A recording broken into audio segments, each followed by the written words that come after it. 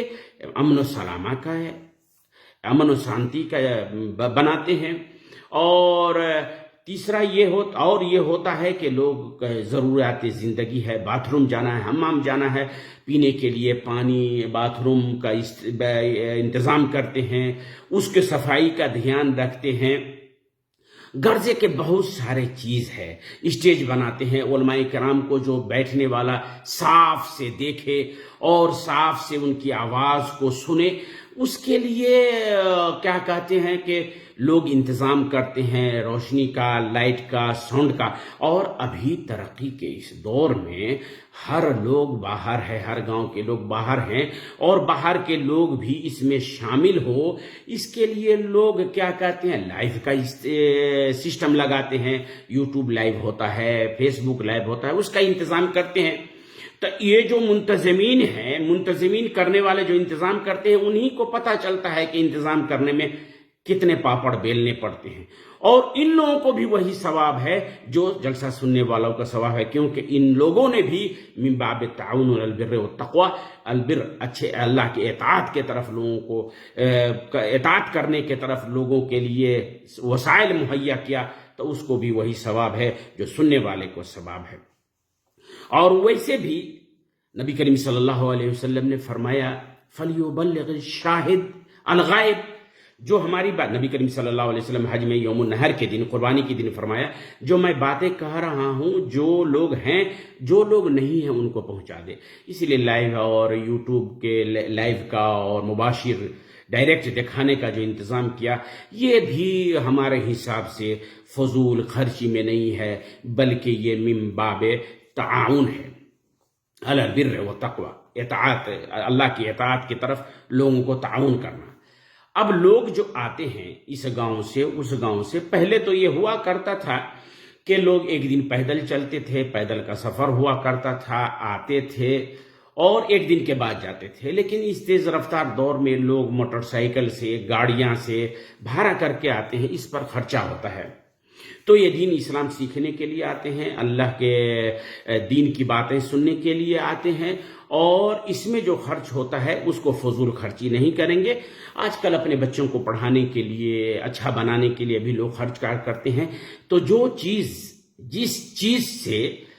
ثواب کے طرف جائے، اطاعت کے طرف جائے، اس پہ خرچہ کیے ہوئے چیز کو فضول خرچی نہیں کریں گے۔ اب آئیے، ایک بڑا مسئلہ ہے کہ علماء کرام کو تحفہ، تحائف، ہدیہ، یا ہمارے یہاں مہمان جو آتے ہیں ان کو بھی لوگ ہدیہ دیتے ہیں، تحفہ دیتے ہیں۔ اس کے بارے میں ہمارا ایک کلچر ہے، ثقافت ہے کہ مہمان کو ان کے مہمان کے قدر و منزلت کے اعتبار سے جو جتنا نزدیک رہتا ہے، جتنا نیا رہتا ہے، اس حساب سے اس کی عزت کرتے ہیں، تحفہ سے، ہدیہ سے۔ اسی طرح علماء کرام جو آتے ہیں تو ان کو بھی ہدیہ اور تحفہ دیا جاتا ہے۔ ہدیہ کے تحفہ کے مقدار میں اتار چڑھاؤ ہے، یہ کمی ہے، لیکن ہدیہ دیتے ہیں۔ ہمارے شریعت میں بھی نبی کریم صلی اللہ علیہ وسلم نے، ابو ہریرہ راوی ہیں، کہتے ہیں تحادو تحابو، تحادو تحابو، ہدیہ دیا کرو، ایک دوسرے کو ہدیہ پیش کیا کرو، کیونکہ ہدیہ دینے سے محبت میں زیادتی ہوگی، محبت بڑھے گا لوگوں کے درمیان۔ اور نبی کریم صلی اللہ علیہ وسلم کا بھی ہمیشہ ہدیہ لوگوں سے قبول کرتے تھے اور اس پر خوش بھی ہوا کرتے تھے، ولو کانت قلیلہ، چاہے کہ گویا کم ہی، چاہے کہ گویا کم ہی کیوں نہ ہو، قبول بھی کرتے تھے اور اس پر خوش بھی ہوا کرتے تھے۔ اب یہ دیکھیے کہ ہر ایک جگہ کوئی دینی کام جو ہوتا ہے اس میں غلطیاں، کوئی بھی آدمی انسان جو ہے خطا کا پتلا ہے، غلطیاں ہوتی ہے، اس بات سے کسی کو انکار نہیں ہے، لیکن میرے محترم سامعین و ناظرین کرام، عبودیت، اللہ کے بندے ہونے کے ناطے کوئی بھی عبادت آپ کریں گے، کوئی بھی دینی کام کریں گے، تب بغیر غلطی کے وہ عبودیت پورا ہی نہیں ہوتا ہے۔ جس طرح ہمارے آدم علیہ السلام کو اللہ تعالیٰ نے جنت میں دیا اور کہا کہ آپ اس درخت کو نہ کھائیں، اور انہوں نے کھا لیا، تو یہ انسان ہے، مٹی کا بنا ہوا ہے، اس سے غلطیاں ہوتی ہے، تو غلطیاں ہوں گی، اور سب سے بڑی بات یہ ہے کہ غلطی کے استدراک نہ کی جائے، سمیکشا بیٹھک نہ ہو، اور کون سی غلطیاں ہوئی ان کو لکھ کر کے ویسا دوبارہ نہ ہو اس پر غور خوض کریں اور اپنے غلطی کو سدھارنے کی کوشش کریں۔ اور ان سب باتوں میں آئیے ایک بات اور کہہ دیتا ہوں کہ ان میں بھی، مہمان نوازی میں بھی، پنڈال میں بھی، انتظام انصراف میں بھی ایک معیار ہے شریعت کا کہ اس میں تفاخر نہیں ہو، فخر نہیں ہو، تعالی نہیں ہو کہ ہم بہتر کر رہے ہیں، گھمنڈ نہیں ہو، تکبر نہیں ہو کہ ہمارے گھر میں اتنا انداز سے، کون ایسا گھر نہیں ہوتا جس میں 25-50 مہمان نہیں ہوتے ہیں، تو ہم کھانا پیش کریں شریعت کے مطابق جو کچھ آپ کے پاس ہے، لیکن مقصد یہ نہیں ہو کہ میں اس پر فخر محسوس کریں، اپنے آپ کو بڑا سمجھنے لگے اور جلسہ ایسا کریں کہ ہمارے دنیا میں نام ہو کہ ایسا انتظام تھا، ویسا انتظام تھا۔ امن و سلامہ، باتھ روم، حمام، بیٹھنے کی جگہ، سننے کی جگہ، لائٹ ساؤنڈ، یہ چیز ہے، لیکن اس میں کسی کو بھی فخر اور تکبر نہیں کرنا چاہیے، یہ معیار ہے، اس پر دھیان دیں۔ اب آئیے مہمان نوازی کو اسلام میں کرم کہا گیا ہے، کرم یعنی ضیافت کو کرم سے، اور کرم کا الٹا ہے بخل یعنی بخیل، کرم کا الٹا اسراف و تبذیر نہیں ہے۔ اس لیے میرے محترم سامعین کرام، کچھ باتیں، دنیا میں کوئی بھی بات ایسی نہیں ہے جس کے ایجابیات و سلبیات ہوتے ہیں، تو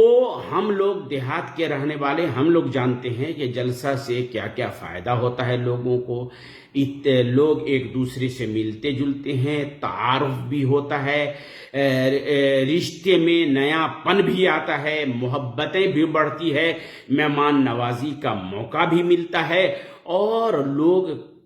علماء کرام آتے ہیں، مختلف موضوعات پر بات ہوتی ہے، اور لوگ کچھ نہ کچھ سیکھ کر بھی جاتے ہیں۔ اس لیے میرے محترم سامعین کرام، مکمل طور پہ جلسوں میں فضول خرچیاں نہیں ہوتی ہے، اس کو جائزہ ہم لوگوں نے نزدیک سے لیا ہے، اور اللہ تعالیٰ سے دعا بھی کرتے ہیں کہ اللہ تعالیٰ ہم لوگوں کو فضول خرچی سے، ہم لوگوں کو تکبر سے، عناد سے، دوسرے پر برتری حاصل کرنے سے بچائے۔ ربنا اغفر لنا ذنوبنا واسرافنا فی امرنا، ربنا اغفر لنا ذنوبنا واسرافنا فی امرنا وثبت اقدامنا وانصرنا علی القوم الکافرین۔ یا رب العالمین، ہم لوگوں کے گناہوں کو بخش دے، اور ہم لوگوں کے کسی بھی کام میں اسراف و تبذیر سے بچا، متوسط، ہم لوگوں کو متوسط کام کرنے کی توفیق عطا فرما، جس میں نہ اسراف ہو اور نہ تبذیر ہو، اور ہم لوگ جو نیک عمل کرتے ہیں، ایک انسان، معمولی انسان، خطا کا پتلا آپ کے سامنے پیش کرتے ہیں، اللہ تعالیٰ اس کو تو قبول فرما، ہم لوگوں کے دلوں سے ریا نمود کو ہٹا دے، ہم لوگوں کو دل میں توفیق دے کہ وہ کام کریں جس سے اللہ خوش ہو، جس میں شریعت میں اجازت ہے، اور ہم لوگوں کو آپس میں سب آدمی کو مل جل کر کے رہنے کی توفیق عطا فرما۔ اے اللہ تبارک تعالیٰ، ہم لوگ آج کل ہم لوگوں کے علاقے میں کوئی کسی کی سنتا نہیں ہے، کوئی کسی قیادت ماننے کے لیے تیار نہیں ہے، قائد بھی بن جاتے ہیں تو وہ قائد کا صحیح طریقے سے رول نہیں ادا کرتے ہیں۔ اللہ تعالیٰ ہم لوگوں کے درمیان کسی اچھے قائد کو بھیج دے، اچھے کپتان کو بھیج دے، اچھے رہبر اور گارجین کو بھیج دے، جو ہم لوگوں کو صحیح طریقے سے گائیڈ کریں، سب کو لے کر چلیں۔ اللہ تعالیٰ ہم لوگوں کے گناہوں کو بخش دے، ہمارے جو پہلے اسلاف گزر چکے ہیں اللہ تعالیٰ ان کو بخش دے، جو بیمار ہیں ان کی شفاء کلی عطا فرما، اور جو قرض دار ہیں ان کے قرض کی ادائیگی فرما۔ اے اللہ تعالیٰ سب کے اوپر تو آسانیاں فرما، اور یہ جو بیماری ہے کرونا، اے اللہ تبارک تعالیٰ جانے کا نام نہیں لے رہا ہے، ہم لوگ گناہ گار ہیں، تیرے سامنے توبہ کرتے ہیں اپنے تمام گناہوں سے، اللہ تعالیٰ ہم لوگوں کے طرف اوپر سے یہ وبا کو دور کر دے۔ بارک اللہ لنا ولکم فی القرآن العظیم، ونفعنی وإیاکم بالآیات والذکر الحکیم، انہ تعالی جواد کریم ملک الرؤوف الرحیم۔ والسلام علیکم ورحمۃ اللہ وبرکاتہ۔